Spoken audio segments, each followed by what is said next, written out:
Germany has taken in about 1 million refugees. Now this irate politician is taking some of those refugees to German Chancellor Angela Merkel. Peter Dreyer has dispatched a bus filled with dozens of refugees to Merkel's office in Berlin to protest against her open-door policy.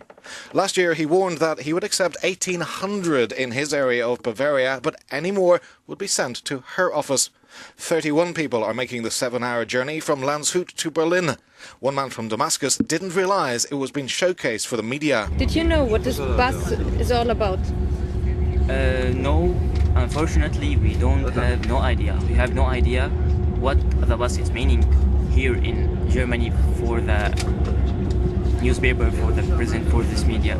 We are here, as me and my friends, we are not comfortable here in this bus.